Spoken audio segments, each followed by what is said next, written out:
حضرت عمرو بن شعیب رضی اللہ عنہ اپنے باپ سے، وہ اپنے دادا سے روایت کرتے ہیں. یہ ایک احادیث میں مشہور چین ہے کہ جس میں پوتا، باپ اور دادا تینوں، یعنی وہ خاندانی سلسلہ ہے ایک علم کا، ایک دوسرے سے احادیث سن کے آگے روایت کرتے ہیں. رسول اللہ صلی اللہ علیہ وسلم نے فرمایا، اپنے بچوں کو نماز پڑھنے کا حکم دو جب وہ 7 سال کی عمر کو پہنچ جائیں. اگرچہ اس وقت فرض نہیں ہوتی، لیکن انہیں اب نماز کے لیے کہنا شروع کرو، اور ان کو نماز کی وجہ سے سزا دو جب وہ 10 سال کے ہو جائیں، یعنی ان پہ سختی بھی کر سکتے ہو. اب یہاں پر آپ دیکھیں کہ 10 سال کی عمر ایک معقول حد بتائے گی کہ اس کے بعد صرف کہنا نہیں بلکہ اگر نہ پڑھے تو اس پہ کچھ پکڑ بھی سکتے ہو. یہاں پر آپ دیکھیں کہ اگرچہ حکم دیا گیا کہ انہیں مارو، لیکن اس سے کھلی چھوٹ نہیں دے دی گئی، اس لیے کہ آپ صلی اللہ علیہ وسلم کا اپنا طرز عمل ہم دیکھتے ہیں تو ساری زندگی اپنے کسی ایک بچے کو ایک تمانچہ بھی نہیں لگایا، کسی کو کبھی نہیں مارا، نہ کبھی کسی عورت پہ ہاتھ اٹھا، نہ کبھی کسی بچے پہ ہاتھ اٹھا. یہ آپ صلی اللہ علیہ وسلم کا بلند ترین اخلاق ہے جس کی گواہی قرآن دیتا ہے. وَإِنَّكَ لَعَلَىٰ خُلُقٍ عَظِيمٍ، یقیناً آپ اخلاق کی بلندیوں کے فائز ہیں. تو ہمارے لیے بھی وہی بہترین نمونہ ہے. لَقَدْ كَانَ لَكُمْ فِي رَسُولِ اللَّهِ أُسْوَةٌ حَسَنَةٌ، بہترین نمونہ. لہذا ماؤں کو اس بات کا خیال رکھنا چاہیے کہ وہ اس حدیث کو حجت بنا کر بچوں کے اوپر تشدد نہ شروع کر دیں.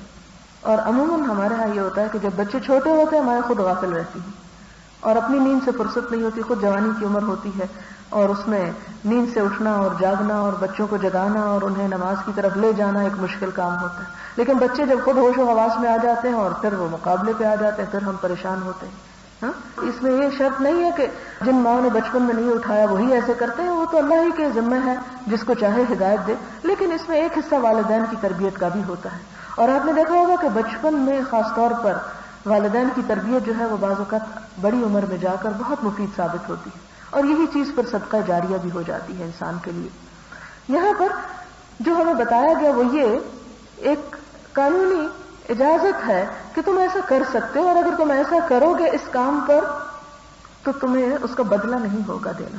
کیونکہ آپ کو معلوم ہے کہ اگر کوئی شخص کسی کے اوپر ظلم سے ایک ہاتھ بھی اٹھاتا ہے تو اس کو قیامت کے دن بدلہ دینا پڑے گا، خواہ وہ اپنے بچوں کو ہی ظلم و زیادتی کے ساتھ کیوں نہ اٹھائے. عموماً دیکھنے میں آیا ہے کہ مائیں شوہر کے غضب و غیظ کا شکار ہو کر سارا غصہ بچوں پہ نکالتی ہیں اور ان کے اوپر سختی برتتی. اسلام کی تعلیم یہ نہیں ہے، اور اس میں بھی ایسا نہیں کہ جب کوئی پوچھنے والا نہیں ماں کو تو بچے کے ساتھ، یعنی وہ چائلڈ ابیوز کی جو مرض مغرب میں اس وقت ہے اس کو ہم بھی اپنے ہاں رواج دے دیں، نہیں، اس کی ہمیں اجازت نہیں ہے. صرف یہاں پر ایک حد بتا دی گی کہ ہاں کبھی سختی کرنی پڑے تو وہ بھی کر سکتے ہو، اس پہ پوچھ نہیں.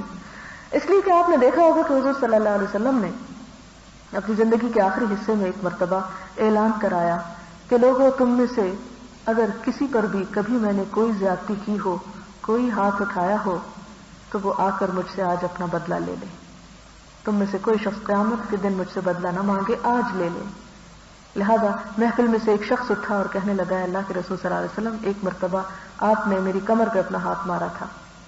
تو اس پر آپ صلی اللہ علیہ وسلم نے اپنے جسم سے کپڑا ہٹایا اپنی کمر سے اور بھری مجلس میں فرمایا، آؤ تو مجھ سے بدلہ لے لو. لیکن وہ صحابی رسول صلی اللہ علیہ وسلم جنہیں اللہ کے رسول صلی اللہ علیہ وسلم اپنی جان، مال، اولاد، والدین، ہر چیز سے زیادہ پیارے تھے، وہ اٹھے اور مہر نبوت کو چوم لیا اور آپ کے کمر پہ بوسہ دیا. یعنی وہ بدلے کا تو سوال ہی پیدا نہیں ہوتا تھا. لیکن یہاں پر آپ دیکھیں کہ کیسی جمہوریت ہے اور کیسا زبردست اخلاق ہے کہ علل اعلان سامنے اپنے آپ کو پیش کرتے ہیں، اور ہم دوسری طرف اگر کوئی قصور ہم سے ہو بھی جائے تو ہم اس کو ذمہ دار دوسروں کو ٹھہراتے ہیں کہ چونکہ تو نے کوئی غلطی کی ہوگی اسی لیے میں نے ہاتھ مارا ہوگا. لیکن اللہ کے رسول صلی اللہ علیہ وسلم اوروں کو بلیم کرنے کی بجائے اپنے آپ کو اور اس میں اپنی کوئی تحقیر نہیں سمجھتے، اور یہی آپ کے اخلاق کی دراصل بلندی ہے. پھر اس کے بعد فرمایا، وَفَرِّقُوا بَيْنَهُمْ فِي الْمَضَاجِعِ، ان کے بستر الگ کر دو. یعنی اب ہوش و حواس کی دنیا میں آنے لگتے ہیں، لہذا انہیں اکٹھے نہ سلاؤ. ہو سکتا ہے کہ اسے اکٹھے سلانے میں کوئی خرابی اخلاقی قسم کی پیدا ہو جائے، اس لیے انہیں اب الگ الگ سلانا شروع کرو.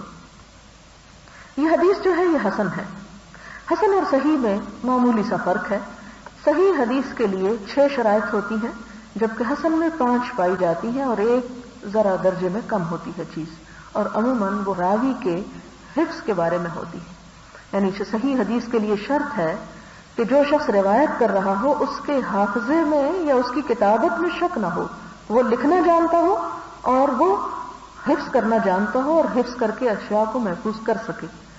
لہذا جہاں حدیث حسن آتی ہے تو اس میں ضبط میں اگر کسی قسم کا کوئی شک ہو کہ، اور ضروری نہیں کہ اسی حدیث کے بارے میں جو لوگ احادیث روایت کرتے تھے ان کے لیے ایک معیار قائم تھا اور ان کو سارے لوگ پرکھتے تھے کہ یہ روایت کس قسم کے کر رہے ہیں، اور اگر وہ ایک بات ایک مرتبہ ایک جگہ پہ فرماتے اور تو دوسری جگہ پھر جانچا جاتا کہ یہاں کیا کہا اور یہاں کیا کہا. اور پھر باقاعدہ ہمیں احادیث کی کتب میں یہ روایات ملتی ہیں کہ فلاں شخص جو ہے وہ اپنے عمر کے آخری حصے میں بھولنے لگا تھا، لہذا وہ جو فلاں سفر سے واپس آیا تو اس کے بعد کی روایات اس کی قبول نہیں کی جائیں گی، اور اس کا ذکر ملتا ہے کہ یہ روایت اس کی اس عمر کی ہے اور یہ روایت جو ہے یہ اس دور کی ہے جب یہ قبول کی جائے گی. یہ باقاعدہ تفاصیل جو ہیں حدیث سائنسز میں پڑھائی جاتی ہیں. پھر اگلی حدیث ہے وعن ابی ثریۃ صبرۃ بن معبد الجہنی رضی اللہ عنہ قال قال رسول اللہ صلی اللہ علیہ وسلم علموا الصبی الصلاة ل7 سنین واضربوه علیہا ابن 10 سنین حدیث حسن ولفظ ابی داود مر الصبی بالصلاة اذا بلغ 7 سنین. حضرت ابو ثریہ صبرہ بن معبد جہنی بیان کرتے ہیں رسول اللہ صلی اللہ علیہ وسلم نے فرمایا 7 سال کے بچے کو نماز کی تعلیم دو اور 10 سال کے بچے کو نماز کی وجہ سے سزا دو. حدیث حسن ہے. ابو داؤد ترمذی نے اس کو روایت کیا. ترمذی نے اس سے کہا کہ حدیث حسن ہے اور ابو داؤد کے الفاظ یہ ہیں کہ جب بچہ 7 سال کی عمر کو پہنچ جائے تو اس کو نماز پڑھنے کا حکم دو. یہاں پر آپ دیکھ رہے ہیں کہ یہ دوسری حدیث جس کے رائے بھی مختلف ہیں اور 2 حدیث کی کتابوں میں آئے ہیں اور دونوں میں الفاظ میں کچھ اختلاف پایا جاتا ہے.